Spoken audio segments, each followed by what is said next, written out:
rent and ride, and I'm the person responsible for putting this box together. So I suppose I should explain a little bit about myself actually. I'm a cheesemonger. I have been for almost 12 or 13 years. And I'm an affineur. So affineur is someone who refines cheeses. In these rooms, the maturing rooms, we control temperature, humidity, brushing, turning, profile selecting, loads and loads of different things to get the best out of the cheese. And essentially, your cheese is cut straight from these rooms and out to you, God, within like 12 hours, to be honest. So it's the freshest it can be. And yeah, I'm a world cheese judge. So hopefully those credentials are enough to say I'm qualified to put this selection together. I've been doing it for, guys, I think it's coming up to 4 years now actually. So I haven't missed a beat every single month. I've been slinging British artisan cheese for you. So in your box, obviously you get your 5 cheeses, your Peter's Yard crackers. We love these. They're very, very neutral. Let the cheese do the work. We've got some big flavours in here, some nuances, some subtlety, and I don't want those big, they're nice at times, fruity kind of crackers that kind of impede your experience. In there, in the box, you'll also get a little envelope.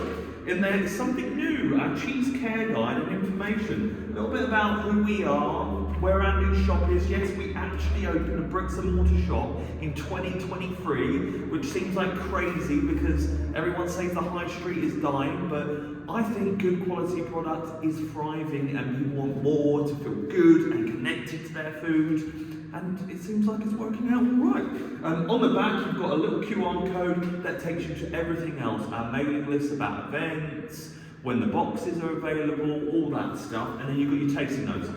If you don't want to listen to me, just read these. I put equally as much effort into my tasting notes as I do the selection. So shall we dive in? By the way, I know a lot of people got this for Mother's Day, so all the mothers out there, you're the best. And whoever bought this is equally very good and cares a lot about you.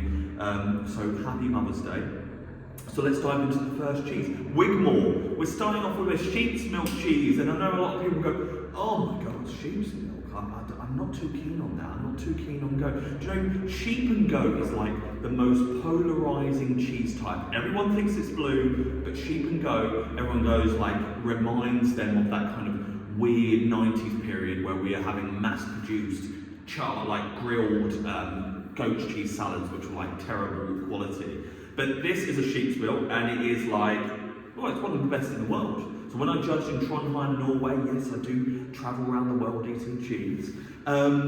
This came, I think it was 16th, but it's our second best cheese according to the World Cheese Awards. That's 4,500 cheeses, 250 judges from around the world, so everyone has to agree. And this was our second best cheese of the competition. Sillen Hill was first, but second is amazing.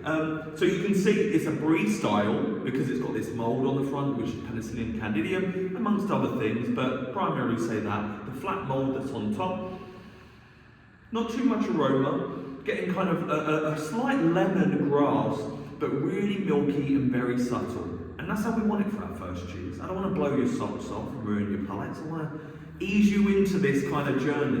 And this cheese has been doing really, really well for us actually. So everyone thinks it's going to be lemon because of the aroma that's in there, but it's actually got more akin to savoury when I eat this. Let's have a taste. So the mushroom comes in immediately, that's from the rind. I've got that mushroom. And then savoury at a really low level comes in. Maybe a little bit too salty, but that's like in a good way. It's nice to have that saltiness that's in there. Loads of lemon, and then it just melts on the palate. So much length because it goes from that savoury note back into milky in a grassy area, and it lengthens out quite a bit. Delicious cheese made by Village Made Cheeses and Wigmore. Lovely. That one's done. Wigmore, a success. So the idea behind this box as well is that we're slowly coming into spring. And I kind of feel like spring, as like everything begins to come into life again, I kind of feel like the world, this transition really wants those kind of salt of the earth, kind of like flavours that have got depth, and they've got a bit of terroir about it. So I think Wigmore has that. but what has it in abundance are the next two. This is Hafod Cheddar, one of my favourite cheddars. Welsh cheddar, we get it, so this is them here, big old boys. So not as big as like Western, they're like 25 kilo-ish. And the big difference with our Hafod that we get is that it's not clothed. So my theory is that it dries out earlier, which means that the rind becomes very hardy, it's like shell-like. So it is permeable, but not as permeable as the cloth. So you can dry it out a considerable bit, which I quite like to do because I feel like you get that level of complexity if the cheese is right. These have been in the maturing rooms for coming up to 5-6 months now, so we're really getting on that dryness which is there.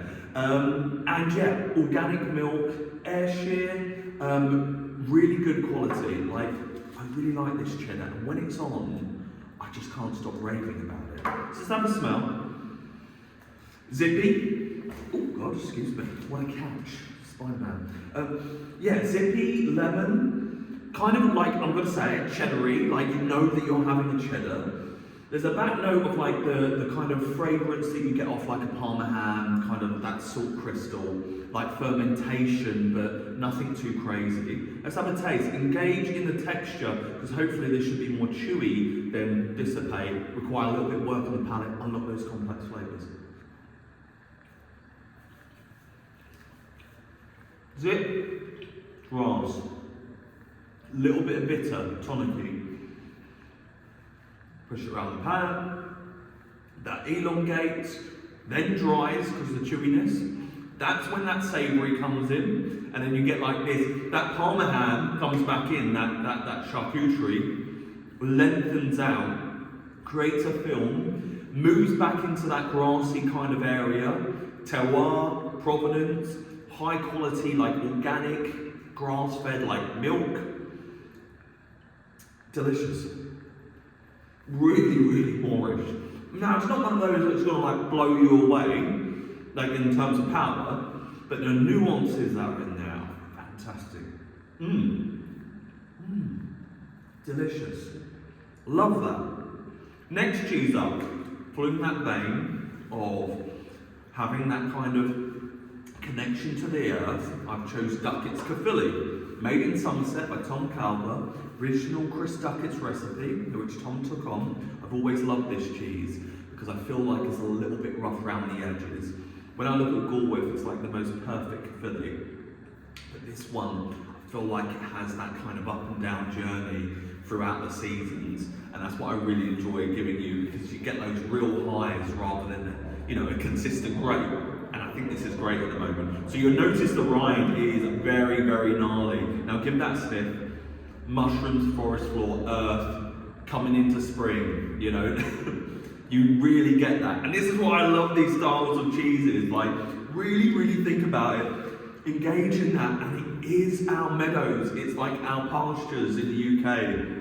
And I love that. These cheeses are more difficult to get on with. They're a little bit one-dimensional, complex in that one dimension, but they require a little bit more engagement on your behalf. And if you do, they're going to pay off so much.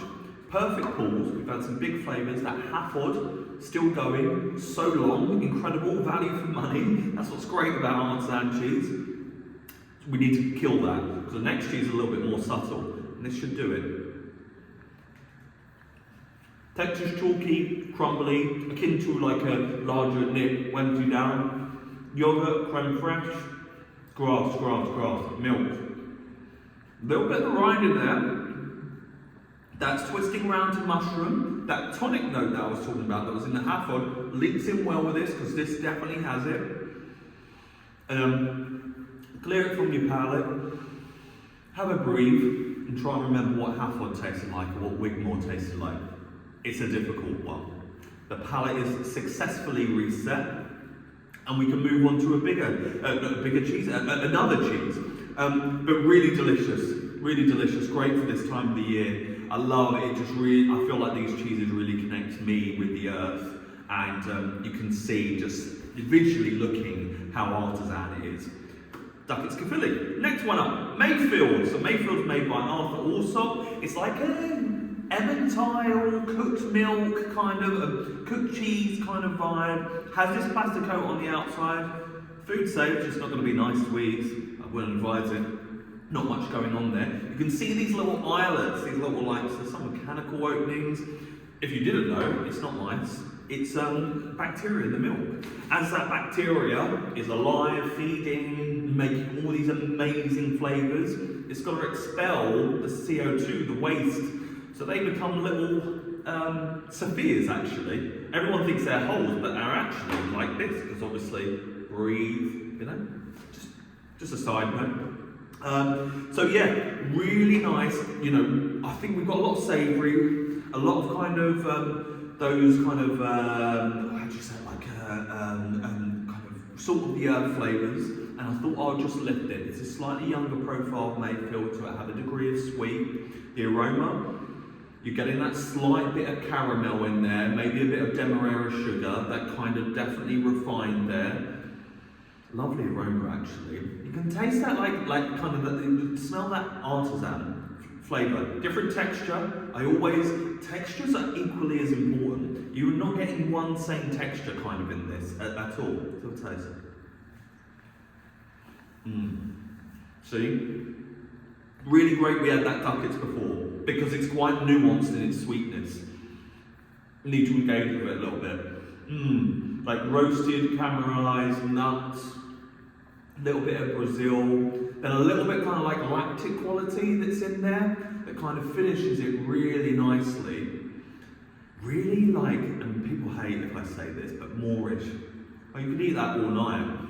It actually does have a little bit of meatiness to it as well. Like it tips into this shortly in this savoury area. Lovely. It's really nice having that there. Anywhere else, I don't think it would work as much. Last cheese up. Now I know Burns Night was recent, and I put this in the box for Burns Night, but I'm just in love with it. Herdan blue. Blue cheese, obviously not a Stilton. So much bluing in there, but doesn't feel like loads of blue is going on. It's such a, I'm going to say handsome cheese, because you're getting this kind of like really uniform character across it, which is lovely. I mean, really nice. And it's just been like, since Burns Night, they've been bang on, you know, and I'm really enjoying them. And I was just looking, and I could have done this and that, but this has a little bit of provincial to me as well. And maybe a month ago, would have been a couple of months ago, when Burns Night was up, they were more dense. But these are feeling dense, but when on the palate, like evaporate and are very, very light. So typical Stilton astringency, actually, you get more astringent, which is particularly pleasant. Like just telling you what I'm smelling, I'm just being nice. It's not pleasant, it's unpleasant. It's kind of like a little penicillium, you know, a little bit like a paracetamol, that kind of deal. So and there's more complexity in there. There's more of the traditional biscuity, savoury kind of smells that are in there. But the predominant one is that kind of paracetamol smell, which don't let it put you off. I'm just being honest. Let's have a taste. I love blues.